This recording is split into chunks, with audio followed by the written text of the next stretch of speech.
No capítulo 5, pessoal, a gente começa aqui a falar sobre as 5 leis do ouro. Também numa história super legal, que fala aqui sobre, para mim, ela traz insights sobre criação de filhos, né? E fala sobre dinheiro e sabedoria. Fala sobre ouro e sabedoria. Nesse caso, Arcade é ainda um dos participantes, né, da história. Arcade foi o homem mais rico da Babilônia. Mas aqui, como ator principal, né, dessa parte, o filho de Arcade, cujo nome era Calabab. Então aqui ele fala sobre ouro e sabedoria.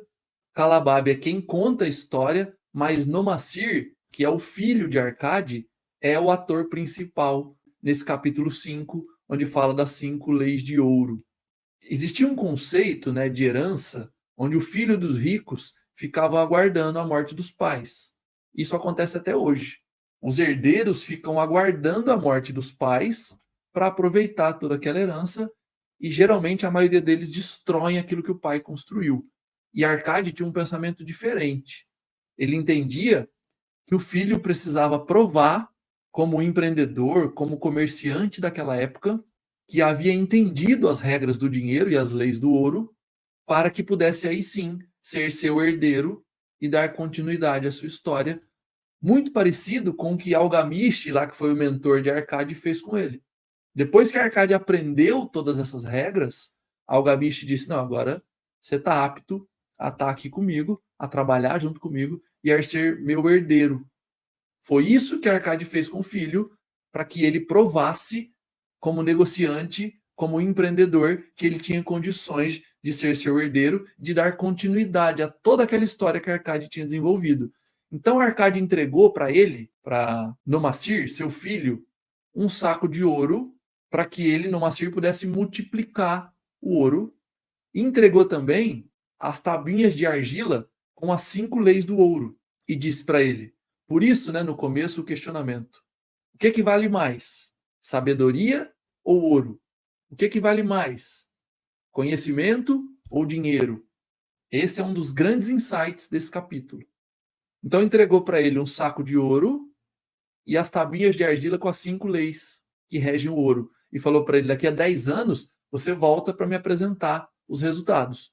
E aí Nomassir saiu, né, na estrada. E aí, como toda pessoa sem conhecimento, ele desprezou as tabuinhas que tinham ali as leis do ouro e achou que já era autossuficiente para investir, assim como a gente vê nos dias de hoje. Eu recebo muitas mensagens no Instagram perguntando: olha, eu vou começar a comprar essas ações. O que você acha? E eu pergunto: quanto conhecimento você tem sobre isso? E na maioria das vezes as pessoas dizem: eu não sei nada sobre isso, só estou começando. Então o resultado é certo, né? O desastre está escrito. É só aguardar o tempo que o desastre se concretiza. E para Numacir aqui não foi diferente. Ele começou a apostar em corrida de cavalo. Veja, em vez de começar a investir, ele começou a apostar, que talvez seja um dos grandes problemas da nossa população hoje em dia. E perdeu muito dinheiro. Se juntou com uma turma de apostadores, olha o ambiente. Se colocou num ambiente onde só tinha apostadores e acabou indo para esse caminho de apostas. Depois ficou sócio de uma loja, do qual ele não tinha nenhum conhecimento, nem ele nem o sócio. E depois de perder tudo, ele perdeu todo o saco de ouro que o pai tinha dado, ele vendeu o cavalo, vendeu os escravos e ficou na miséria. Mas só quando ele estava na miséria foi que ele se lembrou das tabuinhas e das 5 leis de ouro que eu vou mostrar para vocês aqui agora. Primeira, o ouro vem de bom grado e numa quantidade crescente para todo homem que separa não menos que 1/10 de seus ganhos, a fim de criar um fundo para continuar multiplicando.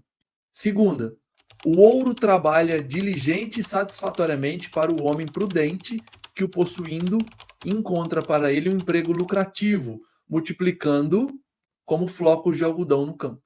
Terceira regra, o ouro busca a proteção do proprietário cauteloso que o investe de acordo com os conselhos de homens mais experimentados em seu manuseio. 4. O ouro foge do homem que o emprega em negócios ou propósito que não, com o qual não está familiarizado, ou seja, com o qual não tem experiência. E 5. O ouro escapa ao homem que o força a ganhos impossíveis, ou que dá ouvido aos conselhos enganosos de trapaceiros e fraudadores, ou que confia na própria inexperiência. Então vejam, é muito claro que se o filho de Arcade tivesse olhado para as tabuinhas das 5 leis antes de empregar o ouro, ele não tinha tido tantos problemas, não teria perdido tudo. Mas vejam o quanto é interessante isso. O pai deixou que ele errasse com pouco. Pouco baseado em tudo que o pai tinha. Para que quando ele fosse administrar toda a fortuna do pai, ele não tivesse esses erros. O que colocaria em risco todo o império que o pai tinha construído. E depois de perder tudo, e aí sim, ele foi consultar as tabuinhas, ele conseguiu um emprego com um chefe de escravos para trabalhar nas muralhas, começou aí sim fazer uso das leis, começou a poupar, começou a dar valor naquele ouro, começou a poupar no mínimo 1/10 de tudo que ele ganhava, se colocou junto de um grupo experiente que estava acostumado à prosperidade e a bons negócios, e aí sim fez o ouro se desenvolver. E 10 anos depois, ele retornou com 3 sacos de ouro, sendo que o pai tinha entregue um. Mas primeiro ele precisou perder tudo.